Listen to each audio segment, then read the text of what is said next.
पांचवा अध्याय। मैना हिमालय का तप व वरदान प्राप्ति। नारद जी ने पूछा, हे विधाता, देवी के अंतर्धान होने के बाद जब सभी देवता अपने अपने धाम को चले गए तब आगे क्या हुआ? हे भगवान, कृपा करके मुझे आगे की कथा भी सुनाइए। ब्रह्मा जी बोले, हे मुनि श्रेष्ठ नारद, जब देवी जगदम्बा वहाँ सभी देवताओं और हिमालय को आश्वासन देकर अपने लोक को चली गईं, तब श्री हरि विष्णु ने मैना और हिमालय को देवी जगदम्बा को प्रसन्न करने के लिए उनकी स्तुति करने के लिए कहा। साथ ही देवी का भक्तिपूर्वक चिंतन करने और उनकी भक्ति भावना से तपस्या करने का उपदेश देकर सभी देवताओं सहित विष्णु जी भी अपने बैकुंठ लोक को चले गए। तत्पश्चात मैना और हिमालय दोनों सदैव देवी जगदम्बा के अमृतमयी और कल्याणमयी स्वरूप का चिंतन करते और उनकी आराधना में ही मगन रहते थे। मैना देवी की कृपा दृष्टि पाने के लिए शिवजी सहित उनकी आराधना करती थीं। वे ब्राह्मणों को दान देती और उन्हें भोजन कराती थीं। मन में देवी दुर्गा को पुत्री रूप में पाने की इच्छा लिए हिमालय और मैना ने चैत्र मास से आरंभ कर 27 वर्षों तक देवी की पूजा अर्चना नियमित रूप से की।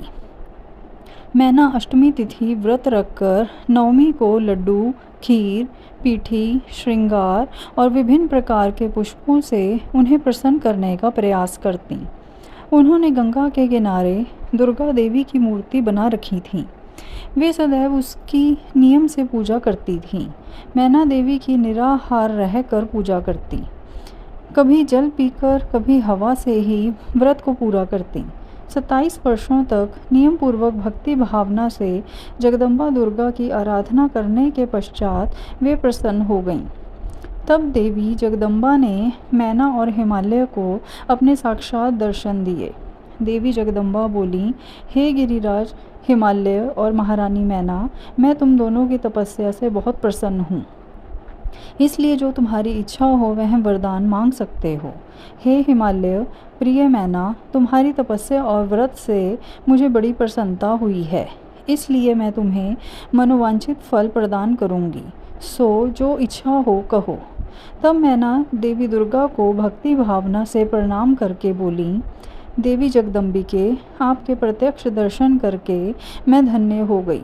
हे देवी, मैं आपके स्वरूप को प्रणाम करती हूँ। हे माते, हम पर प्रसन्न होइए। मैना के वचनों को सुनकर देवी दुर्गा को बहुत संतोष हुआ और उन्होंने मैना को गले से लगा लिया। देवी के गले लगते ही मैना को ज्ञान की प्राप्ति हो गई। तब वे देवी जगदम्बा से कहने लगीं, इस जगत को धारण करने वाली, लोकों का पालन करने वाली तथा मनोवांछित फलों को देने वाली देवी, मैं आपको प्रणाम करती हूँ। आप ही इस जगत में आनंद का संचार करती हैं। आप ही माया हैं, आप ही योग निद्रा हैं। आप अपने भक्तों के शोक और दुखों को दूर करती हैं। आप ही अपने भक्तों को अज्ञानता के अंधेरों से निकालकर उन्हें ज्ञान रूपी तेज प्रदान करती हैं। भला मैं तुच्छ स्त्री कैसे आपकी महिमा का वर्णन कर सकती हूँ। आप आकार रहित तथा अदृश्य हैं। आप शाश्वत शक्ति हैं। आप परम योगिनी हैं और इच्छानुसार नारी रूप में धरती पर अवतार लेती हैं। आप ही पृथ्वी लोक पर चारों ओर फैली प्रकृति हैं। ब्रह्म के स्वरूप को अपने वश में करने वाली विद्या आप ही हैं। हे जगदम्बा माता, आप मुझ पर प्रसन्न होइए। आप ही यज्ञ में अग्नि के रूप में प्रज्वलित होती हैं। माता, आप ही सूर्य की किरणों को प्रकाश प्रदान करने वाली शक्ति हैं। चंद्रमा की शीतलता भी आप ही हैं। ऐसी महान और मंगलकारी देवी जगदम्बा का मैं सत्वन करती हूँ। माते, मैं आपकी वंदना करती हूँ। संपूर्ण जगत का पालन करने वाली और जगत का कल्याण करने वाली शक्ति भी आप ही हैं।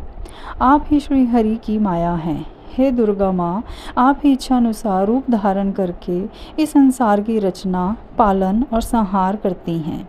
हे देवी, मैं आपको नमस्कार करती हूँ। कृपा करके हम पर प्रसन्न होइए।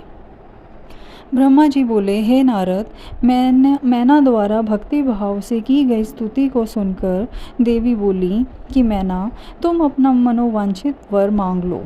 तुम्हारे द्वारा मांगी गई वस्तु मैं अवश्य प्रदान करूंगी। मेरे लिए कोई भी वस्तु अदेय नहीं है। देवी जगदम्बा के इन वचनों को सुनकर मैना बहुत खुश हुई और बोली, हे शिवे, आपकी जय हो। हे जगदम्बिके, आप ही ज्ञान प्रदान करती हैं, आप ही सबको मनोवांछित वस्तु प्रदान करती हैं। हे देवी, मैं आपसे वरदान मांगती हूँ। हे माते, आप मुझे 100 पुत्र प्रदान करें जो बलशाली और पराक्रमी हो, जिनकी आयु लंबी हो। तत्पश्चात मेरी एक पुत्री हो जो साक्षात आपका ही रूप हो। हे देवी, आप सारे संसार में पूजित हैं तथा सभी गुणों से संपन्न और आनंद देने वाली हैं। हे माता, आप ही सभी कार्यों की सिद्धि करने वाली हैं। हे भगवती, देवताओं के कार्यों को पूरा करने के लिए आप रुद्रदेव की पत्नी होइए और इस संसार को अपनी कृपा से कृतार्थ करने के लिए मेरी पुत्री बनकर जन्म लीजिए। मैना के कहे वचनों को सुनकर देवी भगवती मुस्कुराने लगीं। तब सबके मनोरथों को पूर्ण करने वाली देवी मुस्कुराते हुए बोली, मैना, मैं तुम्हारी भक्ति भाव से की गई तपस्या से बहुत प्रसन्न हूँ। मैं तुम्हारे द्वारा मांगे गए वरदानों को अवश्य ही पूर्ण करूँगी।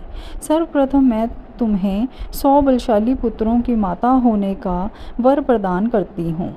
उन 100 पुत्रों में से सबसे पहले जन्म लेने वाला पुत्र सबसे अधिक शक्तिशाली और बलशाली होगा।